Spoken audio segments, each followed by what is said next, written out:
Hello everyone, all my lovely friends on YouTube. Welcome to my channel. It's Tuesday afternoon here, so that's 2 days after Christmas, and it's a lovely peaceful day outside. Not too many people going past, and it's just a nice holiday.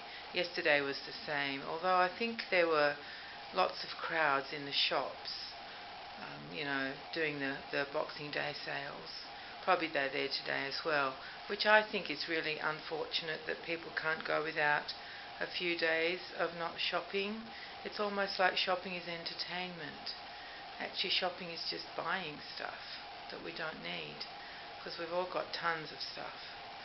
Anyway, that's just what I think. I liked it better in the old days when shops were shut on Boxing Day, and probably even 2 days after Christmas, because we could all manage. You bought your milk and bread before Christmas, and you made sure you had enough stuff in the house.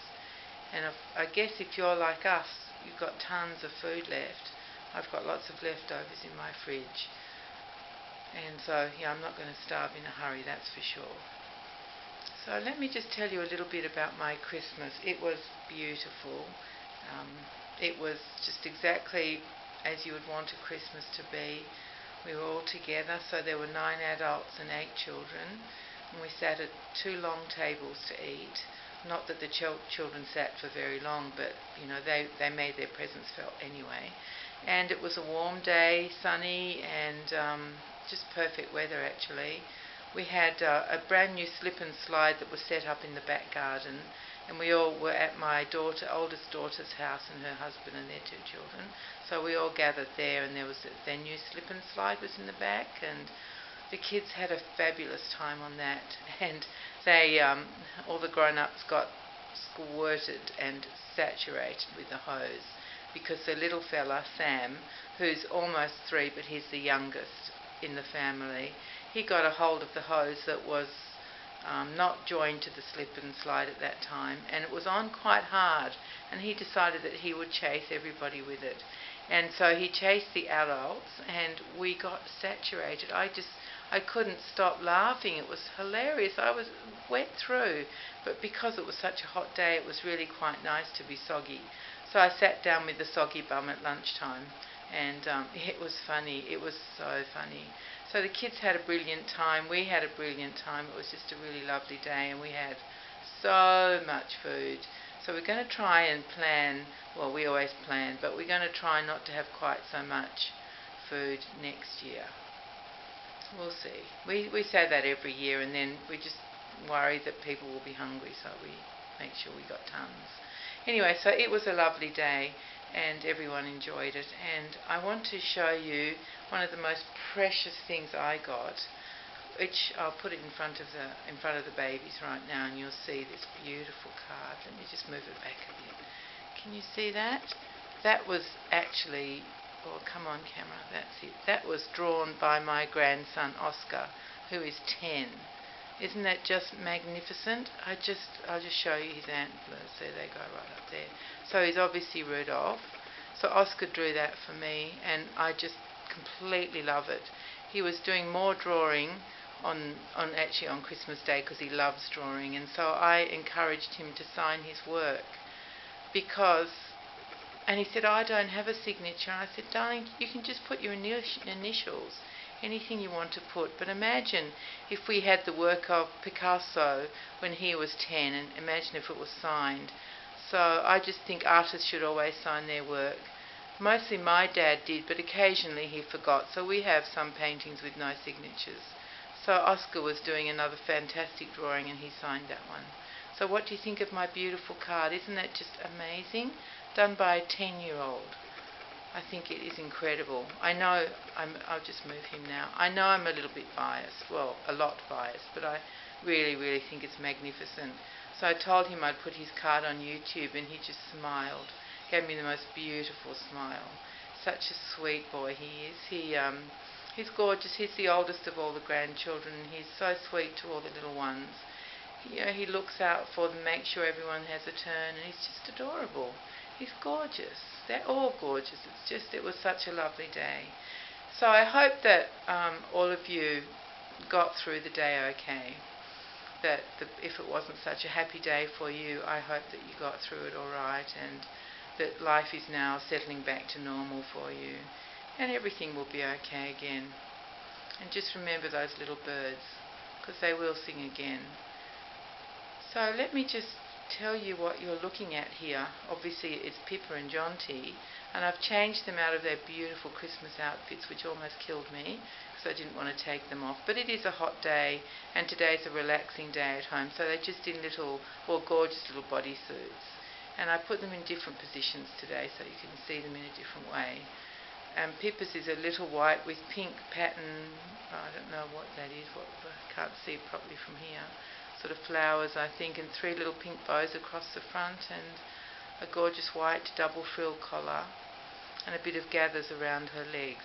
And Jonty's is a more masculine version. His is a plain white bodysuit, and it's just got a gorgeous white collar, which is textured. Let me just think what that's called.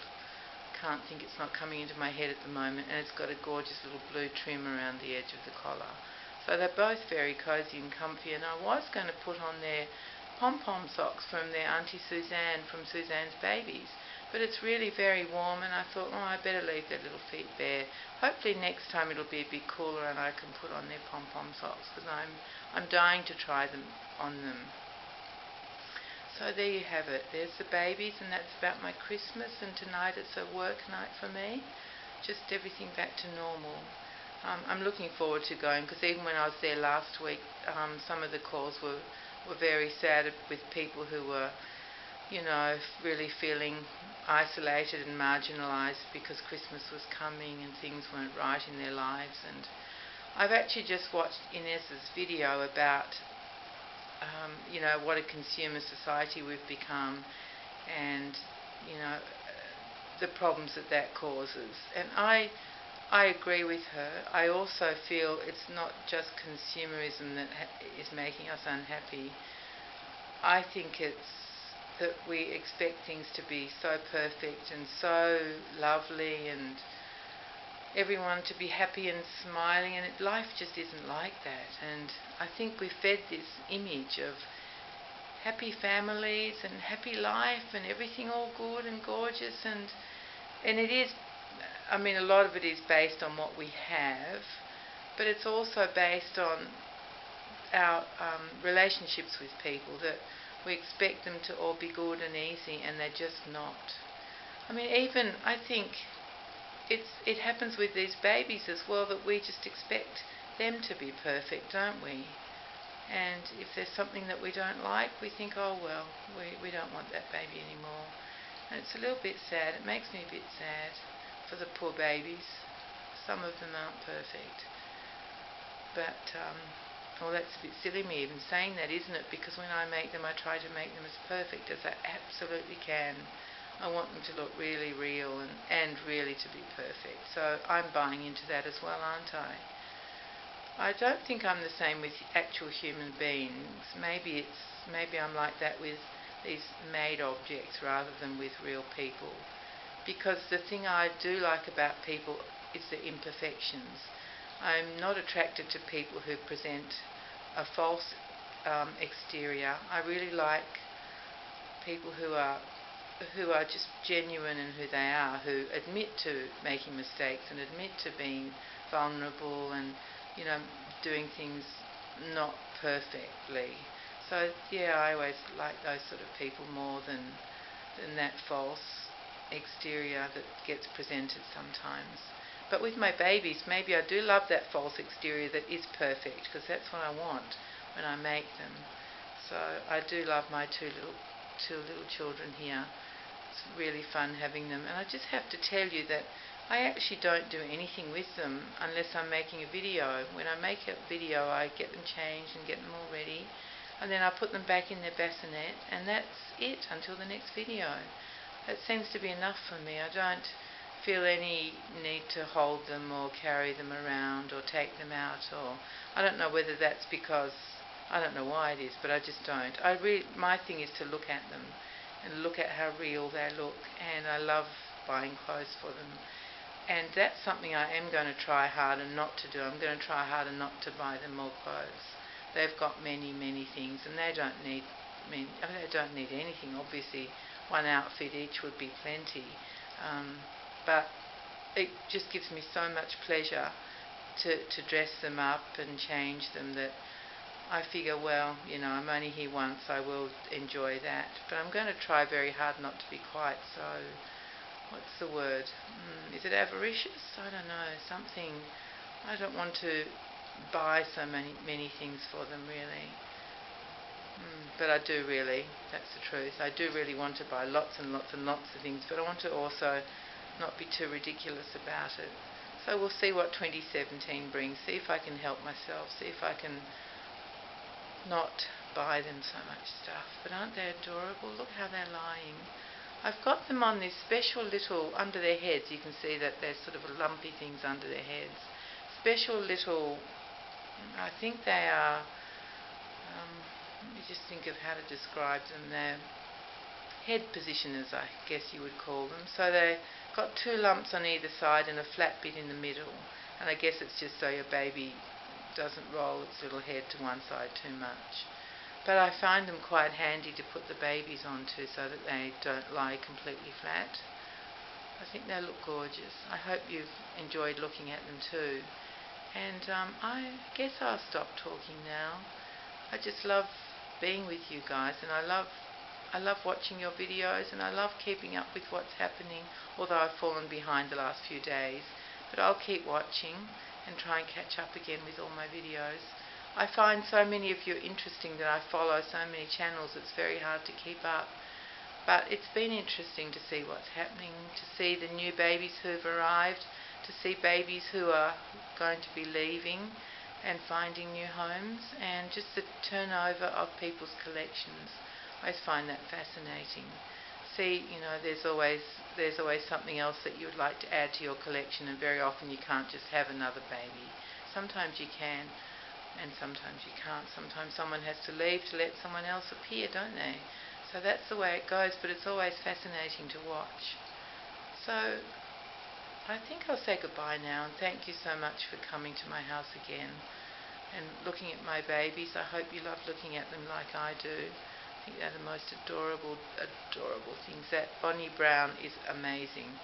I think she is the most amazing sculptor around at the moment, because with her babies you can't tell that they're hers. I mean, we know they are now because we know that each of her sculpts is so different. She doesn't have sort of a master shape, whereas most of the others you can see who's done it. You know just by looking at the doll who's done it. But each one of Bonnie Brown's is different. I mean, you just compare Saskia to these two. Holy dooly, you couldn't get any more different than that, could you? And those sculpts are just as beautiful as each other, just very different. And she is amazing. I think her proportions are perfect. The shape of the limbs is perfect. I know Ines and a few of you don't like that straight arm, but babies do straighten their arms. That's just what they do when they stretch out. I have a picture of one of my granddaughters with her arm exactly like that, even her fingers like that. And it's just what babies do. Anyway, there you are. There's my little children. And so I'll say goodbye again for the 100th time, because I always do that. Go on and keep saying goodbye. So thank you very much for joining me. I hope I have a special plan for what they'll be wearing next time. Something out of character for me and them, and I hope you enjoy it. So until we meet again, take care and be kind to each other. I love you all. Be good and have fun. Bye everybody.